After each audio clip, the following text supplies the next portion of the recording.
My name is Caroline and I'm 42 years old. For the past 7 years, my life has been defined by the 50 feet of cobblestone that separate my little bookshop cafe from the hollowed-out carcass of my family's legacy. Tonight, at a town hall meeting, I'm going to close that distance for good. I'm going to stand up in front of the entire town, in front of the brother who betrayed me, and I'm going to use the beautiful, thriving business he called a failure to buy back the one he drove into the ground. I never thought the sweetest revenge would taste like espresso and old paper, but here we are.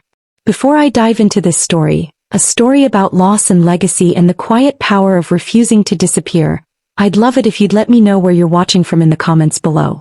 It's always amazing to see how far these stories travel. And if you've ever been underestimated or had to fight for something you believe in, go ahead and hit that like button so I know I'm not alone. And for all the new viewers, make sure you subscribe because this is a community for people who understand that sometimes the best comebacks are the ones nobody sees coming. Our story, my story, really begins and ends inside a building called the Storyteller's Nook. It wasn't just a bookstore. It was the heart of our small town of Oak Haven. My parents, Arthur and Margaret, built it from nothing. They bought the old post office on Main Street, a beautiful brick building with tall, arched windows and floors that had settled into a comfortable, creaky groan. They filled it not just with books but with a kind of gentle magic. The air inside always smelled of aging paper, brewed coffee, and my mother's lemon poppy seed muffins, a scent so specific and comforting it was like a hug the moment you walked through the door. My father, Arthur, was the quiet one. A man who could find the perfect book for any person after a 5-minute conversation. He knew the souls of his customers by the stories they craved. My mother, Margaret, was the energy, the one who organized author readings, who started the children's story hour on Saturdays, who knew every customer's name and the names of their children. They didn't just sell books, they curated a community. My brother Richard and I grew up in that store. It was our playground, our library, and our classroom. But we saw it through different eyes even then. For me, it was a world of infinite possibility. I'd spend hours tucked into the worn leather armchair in the history section, the one with the patch on the elbow, losing myself in other centuries. I learned to work the old brass cash register, to shelve books with a reverence that bordered on religious, to brew the perfect pot of coffee just the way my father liked it, strong and black. I loved the conversations, the quiet hum of people browsing, the rustle of turning pages. It was a living, breathing entity and I was a part of it. Richard saw it as a ledger. He was 2 years older and from a young age he was all about efficiency and numbers. While I was reading tales of knights and dragons, he was poring over the store's financial records, telling my father we should cut back on the less popular poetry collections or raise the price of coffee. "It's about margin, Dad," I remember him saying once. He couldn't have been more than 16. "Sentiment doesn't pay the electricity bill." My father had just smiled that gentle smile of his and said, "The poetry isn't for the margin, son. It's for Mrs. Gable, who comes in every Tuesday after her husband's doctor appointment. It's her one bit of peace in the week. That's a different kind of profit." Richard had just shaken his head, a look of frustration on his face that would become permanently etched there in the years to come. He loved our parents, I have no doubt, but he never understood their currency. He saw their passion as a charming but ultimately fatal business flaw. He was destined for business school and a corner office. I was destined, I thought, to one day take my place behind the counter of the Storyteller's Nook, to keep the magic alive. That was the dream anyway. The kind of dream you hold so close and for so long that you mistake it for a promise. The promise was broken the year I turned 35. It started with a phone call in the middle of the night, the kind that rips the world out from under you. A car accident. A drunk driver who ran a red light. My parents, on their way home from a rare dinner out, were gone. Just like that. The heart of our family, the heart of our town, stopped beating. The grief was a physical thing, a heavy blanket that smothered every thought, every breath. Oak Haven mourned with us. The front of the bookstore became a sea of flowers and handwritten notes.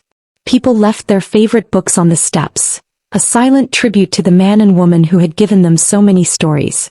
But through the fog of my own sorrow, I noticed something in Richard. He was sad, of course, but his sadness was different. It was practical. While I was struggling to simply get out of bed, he was on the phone with lawyers and accountants. He was in executor mode. When our parents' lawyer, a kind old man named Mr. Hemlock who had known our family for decades, sat us down to read the will, there were no surprises. The estate, including the bookstore and the building it was in, was to be split evenly between us.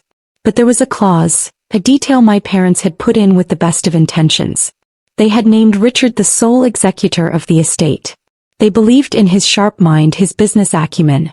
They trusted him to do what was best. "He's always been the responsible one," my mother used to say with a proud smile. They thought his pragmatism would be a steady hand to guide us through the difficult time. They had no idea they were handing him a weapon. The first conversation happened less than a month after the funeral. I'd been trying to keep the store open with the help of a few part-time staff who were like family. It felt like the only way to honor our parents, to keep their legacy breathing. I was sitting in my father's old office, surrounded by his things, when Richard walked in holding a thick file. He didn't sit.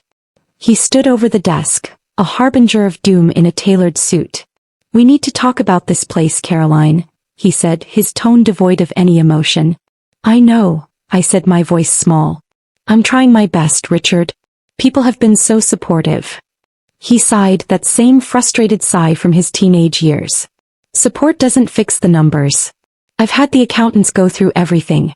The store hasn't turned a real profit in 5 years. Dad was basically running a charity. He was dipping into his savings to keep the lights on." A cold dread washed over me. That can't be true. We were always busy. "Busy isn't the same as profitable, Caro," he said, the nickname now sounding like a condescension. He opened the file and spread a series of spreadsheets across the desk. Columns of red ink screamed at me. "Inventory costs are too high. Staffing is inefficient. The coffee is practically a loss leader. It's a failing business model from a bygone era. We can't sustain it." "So we'll fix it," I pleaded, my heart hammering. "We can be smarter about inventory. We can change things. But we have to keep it open. It's their legacy." "Their legacy," he repeated, the words tasting like ash in his mouth. "Their legacy is a mountain of debt I'm now responsible for as executor. My responsibility is to the estate, Caroline. And the most valuable asset the estate has is this building. The real estate." I felt sick. "What are you saying?" "I'm saying we need to be realistic. We need to liquidate. Sell the building, pay off the debts, and split what's left. It's the only sensible thing to do." The argument that followed was the worst of my life. I begged. I reasoned. I cried. I accused him of not loving them, which was a low blow, but I was desperate. He remained unmoved, a fortress of cold logic. He painted me as an overly emotional child who didn't understand the harsh realities of the world. He was the adult, the one making the hard choices. I tried to fight it. I called Mr. Hemlock, our parents' lawyer. He listened patiently, his voice full of sympathy. "Caroline, I wish I could tell you there was something to be done," he said gently. "But your parents gave Richard full authority as executor. He has the legal right to manage and liquidate the assets of the estate as he sees fit to settle its accounts. Morally, it's a different question. But legally my hands are tied." That conversation was a death knell. I was powerless. My love for the store, my connection to my parents' dream, meant nothing in the face of Richard's legal authority. 2 weeks later he told me he had a buyer. He didn't even have the decency to tell me to my face. It was a curt email. "Offer accepted on 124 Main Street. Closing in 30 days. Buyer is Page Turners Incorporated. A national chain. They'll keep it as a bookstore, so you should be happy." Happy. The word was a slap in the face. Page Turners Incorporated was everything my parents had stood against. They were a corporate behemoth known for gutting local bookstores, filling them with bestsellers and merchandise, and staffing them with underpaid temporary workers who wouldn't know a Bronte from a Baldwin. They were the enemy, and my brother was handing them the keys to our kingdom. The final day was a blur of heartbreak. I watched as strangers in corporate polos packed my parents' life into cardboard boxes. The books, the history, the soul of the place, all of it relegated to a dusty warehouse. Richard showed up in the afternoon after the worst of it was over. He handed me a cashier's check. "This is your half of the proceeds after settling all the estate's debts," he said, avoiding my eyes. I looked at the number. It was a pittance. It was enough to maybe put a down payment on a small condo, but it was nowhere near what I knew that historic building on Main Street was worth. "This is it," I whispered, the paper feeling flimsy and insulting in my hand. "This is what their whole life's work was worth?" "It's more than it was worth a month ago," he said, his voice sharp with defensiveness. A month ago it was a liability. I got us a good deal, Caroline. I did my job. You should be thanking me. I couldn't speak. I just stared at him, my own brother, a stranger who had bulldozed our shared history for a clean balance sheet. He shifted uncomfortably under my gaze. Look, he said, his tone softening slightly, an attempt at magnanimity. Take the money. Go on a trip. Go back to school. Start fresh. This town, this store, it was holding you back. This is a chance for you to get a real life, not just play shop in mom and dad's shadow. That was the moment the grief and helplessness inside me curdled into something else. Something hard and defiant. I didn't say a word. I just turned and walked away, clutching that check in my hand. I walked across the street and stood there, watching the page-turner sign being measured for the front of my parents' store. And as I stood there, my eyes fell on a small, grimy window a few doors down. A faded, hand-painted sign read "For Rent." It had been a flower shop that had closed years ago.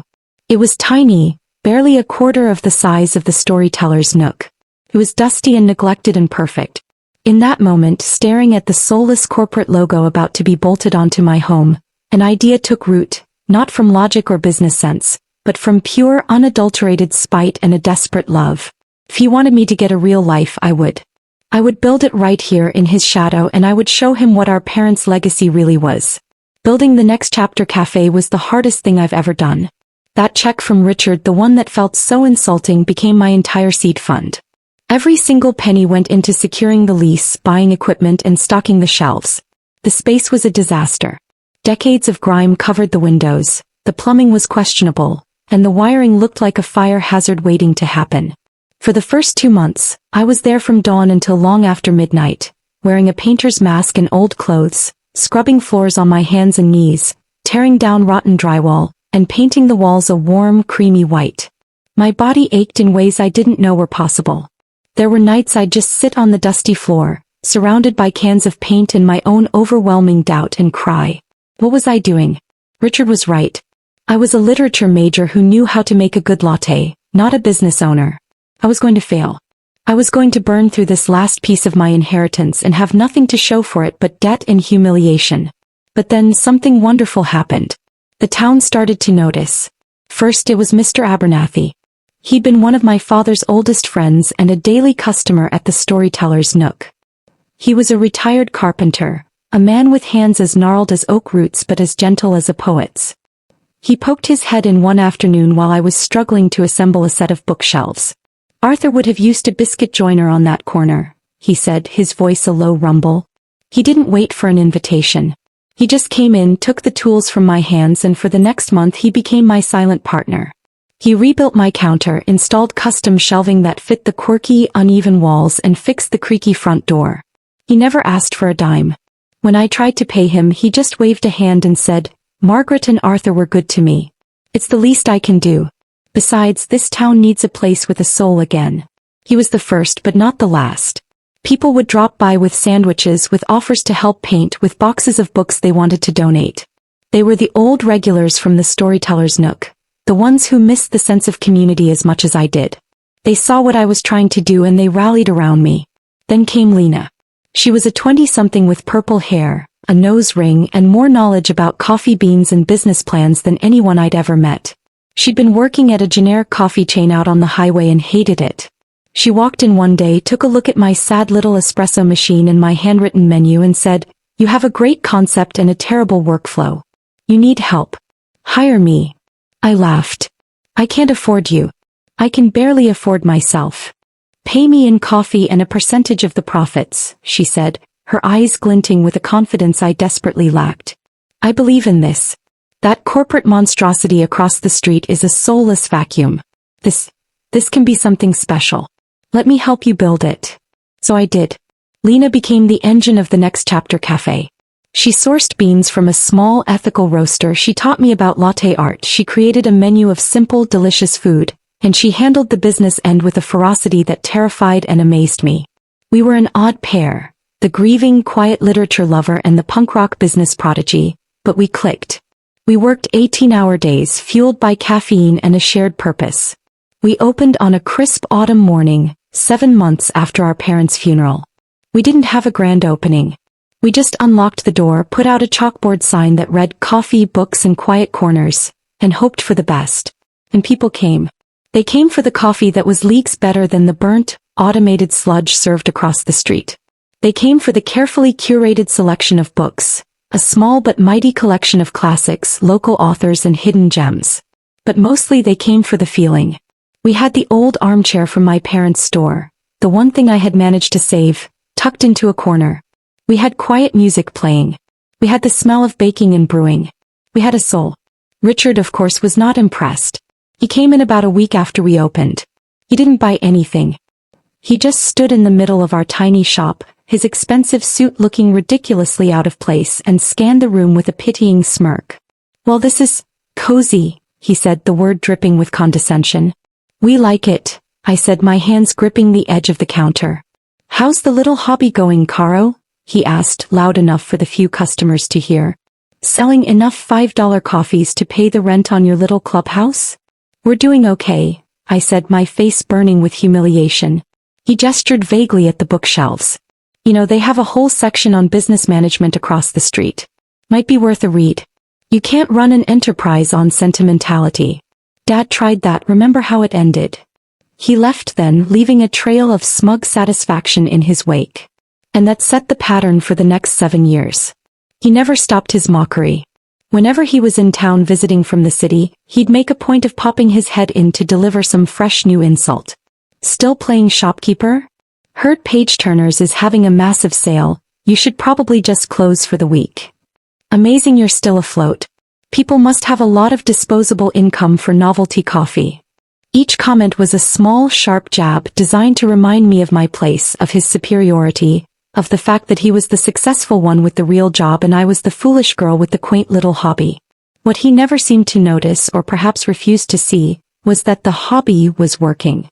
Our success wasn't explosive. It was a slow, steady, organic growth. The Saturday story time that my mother had started, I revived it. At first only a handful of kids came. A year later we had to add a second session to accommodate everyone. Lena started a poetry slam night on Thursdays that became a local phenomenon, drawing crowds from neighboring towns. We hosted book clubs, writers' workshops, and tutoring sessions. We became the unofficial living room of Oak Haven. People came for a coffee and stayed for hours. They met their friends there, had first dates there, wrote their novels there. Meanwhile, across the street, the slow decay of Page Turner's Incorporated was becoming more and more apparent. The corporate gloss quickly faded. The staff turned over so frequently that there were never any familiar faces. The selection became more and more generic, dictated by some algorithm in a far-off corporate office. The beautiful historic building was treated with a shocking lack of respect. Cheap plastic shelving was bolted into the original plaster walls. Harsh fluorescent lights replaced the warm, ambient lighting my parents had installed. The soul had been ripped out of it and the town knew it. I had a front row seat to its decline from my cafe window. I'd watch as people would walk up to its doors, hesitate, and then turn and walk across the street to my shop. I saw the delivery trucks come less and less frequently. I saw the discount signs get bigger and more desperate. There was no joy in it, not really. It was just a profound sadness for what had been lost, for the beautiful vessel that was being left to rot from the inside out. The rumors started about a year ago. Whispers of corporate restructuring and underperforming locations. Then 2 months ago the official announcement came. Page Turner's Incorporated was closing its Oak Haven branch, along with dozens of others across the country. The building was being put up for sale. The news hit the town hard. For all its flaws, it was still the town's main bookstore. Its closure would leave a gaping hole in the heart of Main Street. That night my phone rang. It was Richard. His voice was strange, tight with an emotion I couldn't place. "Did you hear?" he asked, forgoing any greeting. "About Page Turner's?" "Yes, I heard. It's a disaster," he said. "A huge blow to the town. First the local store fails, now the corporate one. It just proves that market can't support a bookstore. I was right all along." I stayed silent, letting his words hang in the air. There was no acknowledgement of my thriving business, no hint of irony in his voice. He was still clinging to the narrative that he had been the smart one, the realist. Then he said the thing that lit the final fire in me. "You know," he said, a note of accusation creeping into his tone, Your little place probably didn't help. Siphoning off the coffee drinkers, the casual browsers. You probably bled them just enough to push them over the edge into unprofitability. I was speechless. After 7 years of him mocking me, belittling me, and laughing at my supposed failure, he was now trying to blame me for the failure of the corporate giant he had championed. The gaslighting was so audacious, so complete that all I could do was laugh. It was a cold, tired laugh. "I have to go, Richard," I said, and I hung up the phone. I sat there in the quiet of my closed café, the warm lights glinting off the polished wood of the counter Mr. Abernathy had built. I looked at the packed bookshelves, the worn-out chairs, the evidence of a community that was alive and well. And I looked across the street at the dark, hollowed-out shell of my childhood home. For 7 years I had been content to succeed quietly. I had let my work speak for itself. But his accusation, his absolute refusal to see the truth, changed everything. It was no longer enough to just survive in his shadow. It was time to step into the light and by the sun.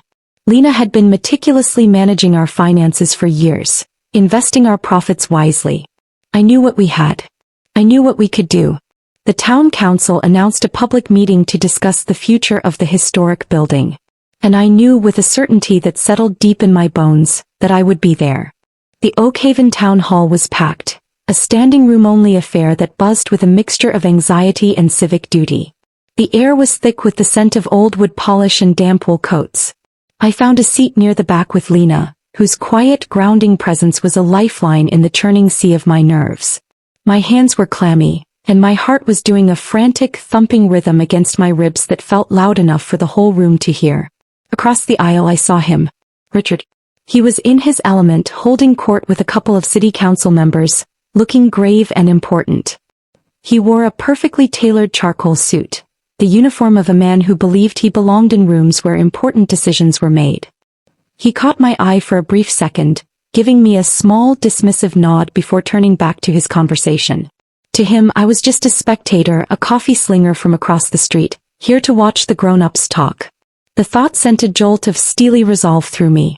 The meeting began with Mayor Thompson, a kind but beleaguered man, giving a somber summary of the situation. Page Turners Incorporated had terminated their lease and vacated the property.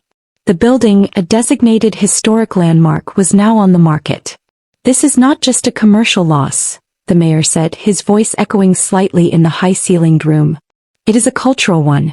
The storyteller's nook. Well, it was the soul of this town for a long time. We, as a council, are committed to finding a buyer who will honor the building's heritage and hopefully its original purpose." A microphone was set up for public comment and a line quickly formed. One by one my friends and neighbors stood up to speak. Mrs. Gable, the elderly woman my father had kept the poetry section for, spoke with a trembling voice about how Arthur Miller had hand-selected a book of Mary Oliver poems for her the week after her husband passed away. A young father, a regular at my Saturday story time, talked about his fear that downtown would become a ghost town without a central hub for families. A high school teacher lamented the loss of a place where her students could discover a love of reading outside the classroom. Each story was a thread, weaving a tapestry of communal loss. They were all mourning the same thing I was. Then Richard strode to the microphone. The room quieted. He was, after all, Arthur and Margaret's son, the one who had made the original fateful decision. He adjusted the microphone with an air of authority, cleared his throat and began to speak. "Thank you, Mayor, council members," he started, his voice smooth and practiced. "Like all of you, I am deeply saddened by this turn of events. My family poured their heart and soul into that bookstore. But as the executor of their estate 7 years ago, I was forced to confront a painful reality, a reality that some in this town are still hesitant to accept." He paused for dramatic effect. A small, independent bookstore of that size is simply not a viable business model in the 21st century. It's a tragedy, but it's a fact. I made a tough but necessary decision to sell to a professional retailer, hoping their scale and expertise could succeed where we could not. Their failure today only proves my initial assessment was correct. The market has spoken. He let that sink in, his gaze sweeping across the room. I could feel my blood beginning to boil. He was rewriting history, painting himself as a tragic, wise prophet instead of the man who had sold our legacy to the highest bidder without a second thought. "What this town needs now," he continued, his voice resonating with false sincerity, is not another flight of fancy. We can't afford to be sentimental. We need a tenant who is realistic, profitable, and can guarantee long-term stability. A high-end restaurant, perhaps. A chain of boutique fitness studios. Something that understands the modern economy. We must not let nostalgia cloud our judgment and lead to another failure that will leave this historic building empty once again. He glanced almost imperceptibly in my direction. A clear, public dismissal of everything I represented. He was talking about my café. My home. My life's work. He was calling it a flight of fancy in front of the whole world. He finished his speech to a smattering of polite, uncertain applause. He had sounded so reasonable, so logical. He had planted a seed of doubt. Maybe he was right. Maybe a bookstore was a fool's errand. The mayor stepped back up to the podium. Thank you, Richard, for that pragmatic perspective. Does anyone else wish to speak? The room was silent. My heart was a cannonball in my chest. My palms were sweating and I could feel a tremor in my legs. I could stay seated. I could let his narrative be the final word. I could go back to my little shop and continue to succeed quietly, proving him wrong on my own terms. But that wasn't enough anymore. This wasn't just about me. It was about my parents. It was about Mrs. Gable and her poetry. It was about the historic building that deserved more than being turned into a spin-cycle studio. Lena reached over and squeezed my hand. Go on, she whispered, her voice fierce. You've earned this. Go finish it. I took a deep breath. And I stood up. Every head in the room turned towards me. A murmur went through the crowd. I saw Richard's face. The polite mask of civic concern dropped, replaced by a flash of genuine shock, which quickly curdled into annoyance. What could I possibly have to say? I felt like I was walking through water as I made my way to the front. The short distance to the microphone felt like a mile. I clutched the thin manila folder in my hand like a shield. It contained 7 years of my life, distilled into profit and loss statements, balance sheets, and a formal letter of intent drafted by my lawyer. My voice was a reedy whisper at first. Hello. My name is Caroline Miller. I cleared my throat and tried again, forcing my voice to be steady. My parents were Arthur and Margaret Miller. That building across the street wasn't just their business. It was their heart. When they died, that heart was broken. And then it was sold. I didn't look at Richard, but I felt his glare burning into the side of my head. My brother. Richard, I said, finally letting my eyes meet his. He looked furious. My brother is a very pragmatic man. He believes in numbers, in profit margins, in the harsh realities of the modern economy. He's not wrong about that. Sentimentality doesn't pay the bills. I paused, letting his own words hang in the air between us. But what he seems to have forgotten, what the corporations never understand, is that community is an asset. That loyalty is a form of currency. That a business built on passion and a genuine connection to its customers can create a balance sheet all its own. I took a step closer to the microphone, my voice gaining strength and clarity with every word. For the last 7 years, I have been running what my brother so generously called a flight of fancy, across the street. A little hobby. A clubhouse. For 7 years he has mocked my business model while the corporate giant he chose slowly and predictably drove itself into the ground. The room was dead silent. Every single person was leaning forward. I had them. Well, my hobby has not only survived, it has thrived. My clubhouse has become a cornerstone of this community. And my flight of fancy, I said, lifting the folder in my hand, has become a profitable, stable, and growing enterprise. It turns out my parents' business model wasn't the failure. The failure was a lack of belief in it. I laid the folder down on the podium in front of the stunned mayor. So, Mr. Mayor, council members, I am not here tonight to be sentimental or to reminisce about the past. I am here as a business owner. A successful business owner. And I am here to make a formal all-cash offer to purchase the property at 124 Main Street. I have the capital. I have the business plan. And I have the commitment to restore the Storyteller's Nook, not just as a monument to my parents, but as a thriving, modern, independent bookstore and café that this town wants, needs, and has proven it can support. I'm not here to ask for a chance. I'm here to buy it back. For a moment there was nothing but stunned silence. I could hear the hum of the old building's ventilation system. Then in the back one person started to clap. It was Mr. Abernathy, his gnarled hands making a surprisingly loud sound. Then Lena joined in, then Mrs. Gable, and suddenly the entire room erupted. It wasn't polite applause, it was a roar. It was an ovation of relief, of joy, of vindication. Mayor Thompson was beaming, looking down at my folder as if it were a winning lottery ticket. And across the room I saw Richard. His face was a pale, bloodless mask of pure, unadulterated fury and public humiliation. He was a statue in a sea of celebration, a ghost at a feast held in my honor. He had been so sure of his narrative, and I had just ripped it to shreds in front of everyone he had been trying to impress. The 50 feet of cobblestone between us had never felt so vast. The meeting dissolved into a chaotic, joyous scene. People I hadn't spoken to in years were coming up to hug me, to shake my hand, their faces bright with excitement. "We're so proud of you, Caroline. We knew you could do it." Arthur and Margaret would be bursting with pride. For the first time, I wasn't just Arthur and Margaret's daughter or Richard's little sister. I was Caroline, the woman who was bringing their bookstore back. I felt a sense of belonging so profound it almost brought me to my knees. Lena was by my side, her arm linked through mine, her smile wider than I'd ever seen it. "You did it," she kept whispering. "You actually did it." Through the throng of well-wishers, I saw Richard pushing his way toward me. The civilized mask was gone, replaced by a raw, jagged anger. His face was tight, his eyes burning. The well-dressed businessman had vanished, and in his place was the petulant older brother who had just had his favorite toy taken away. "What was that?" he hissed, his voice low and venomous so only I could hear. "What in the hell do you think you're doing?" The old me, the Caroline from 7 years ago, would have flinched. She would have tried to explain, to justify, to smooth over his anger. But that Caroline was gone. I stood my ground, my newfound confidence a shield he couldn't penetrate.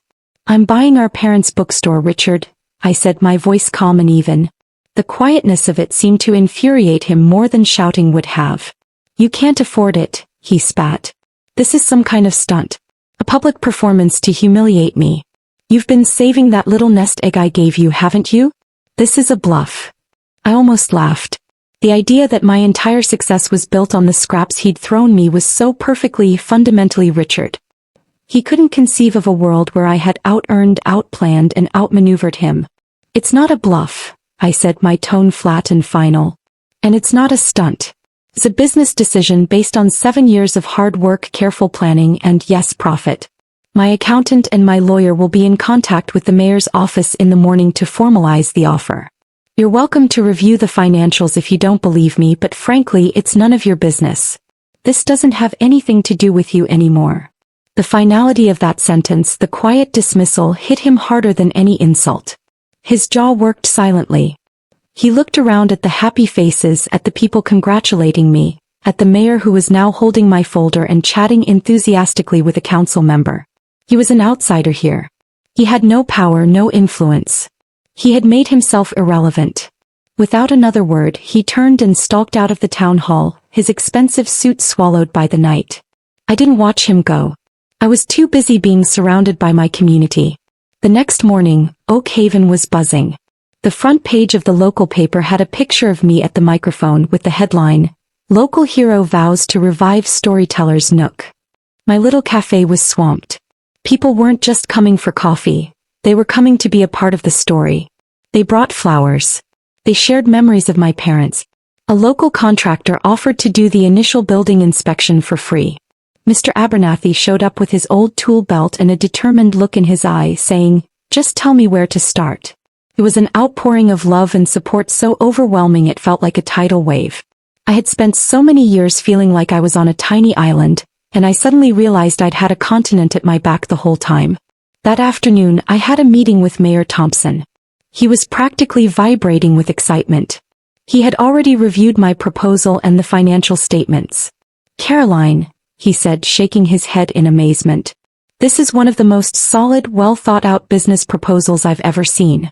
The city council is fully behind you. The building is yours."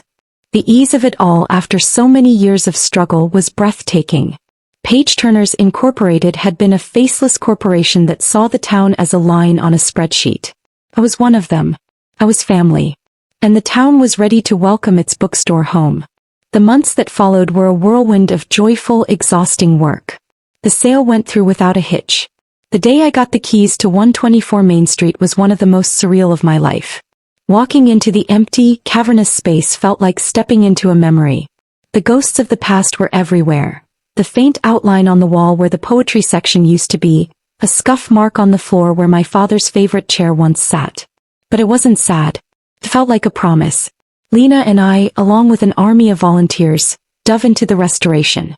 We ripped out the cheap corporate shelving and the hideous fluorescent lighting. We tore up the industrial gray carpet to reveal the original hardwood floors underneath. We spent weeks sanding them down, bringing back their warm, honeyed glow. We repainted the walls in the soft, welcoming colors my mother had chosen decades ago. Mr. Abernathy meticulously restored the original woodwork around the windows. Every day was a step closer to resurrecting the soul of the place. We were not just renovating a building, we were healing a wound. One afternoon, about a month into the renovation, I was on a ladder, carefully cleaning the large, arched window that overlooked the street when I saw him. Richard. He was standing on the sidewalk looking hesitant. He wasn't wearing a suit, just a simple sweater and jeans. He looked smaller somehow.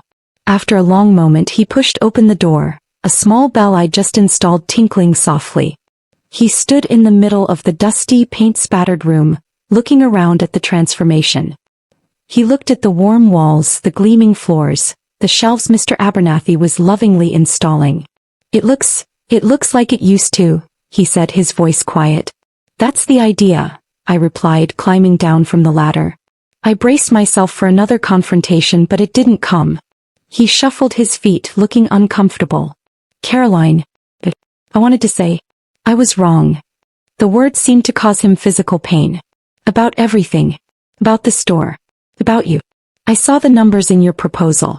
The mayor showed them to me. I couldn't believe it. I was so sure I was right. So sure I was the smart one. I just listened, my arms crossed, waiting. My heart wasn't pounding with anger or hurt anymore. It was strangely calm. The truth is, he continued, finally meeting my eyes, I was jealous. You loved this place. You understood it in a way I never could.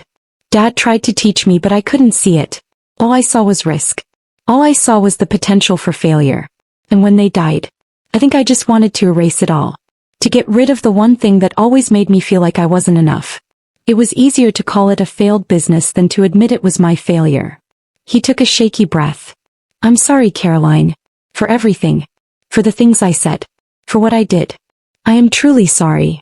It was the most honest I had ever heard him be. And I believed him. I believed he was sorry. But I also knew with a certainty that was 7 years in the making, that his apology was for him, not for me. It was a weight he needed to unload. A chapter he needed to close.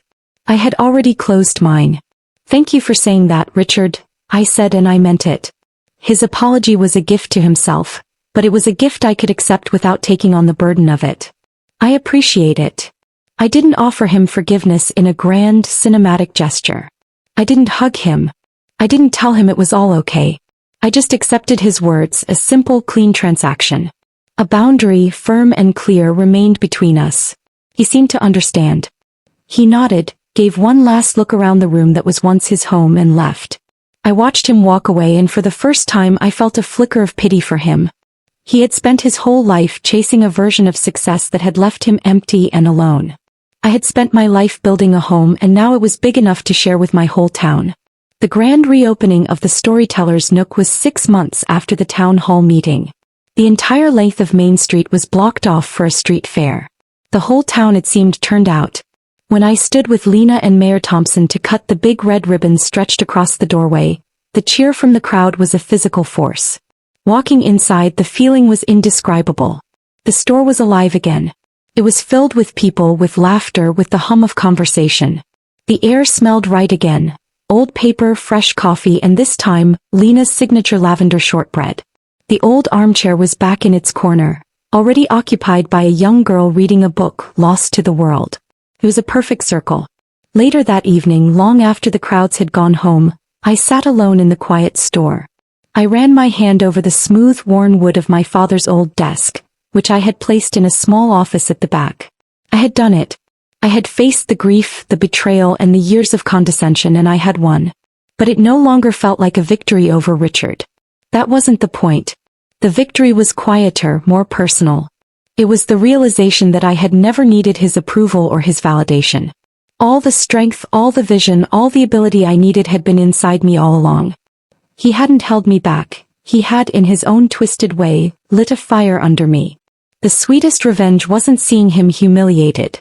It was seeing my own success reflected in the happy faces of my community. It was knowing I had built something that would last, something that honored my parents not as a static memorial, but as a living, breathing, joyful legacy. I had found my own story and I was finally ready to write the next chapter. So what do you think? Was my brother's apology something you would have accepted? Was it a genuine change of heart or was it just a reaction to his own public failure? I've gone back and forth on it so many times, and I'd be fascinated to hear your perspective in the comments below. Everyone's family is complicated and I think we can all learn from each other's experiences. And if this story resonated with you, please don't forget to hit that like button and subscribe to the channel for more stories about finding your strength in the most unexpected places. Have you ever had to prove someone wrong who should have been on your side from the start? Share a little bit of your story if you feel comfortable. This is a safe space for that. Remember, sometimes the people who underestimate you the most are just giving you the clearest view of the mountain you were meant to climb. Thank you so much for joining me today, and I wish you all the strength and courage you need to write your own next chapter.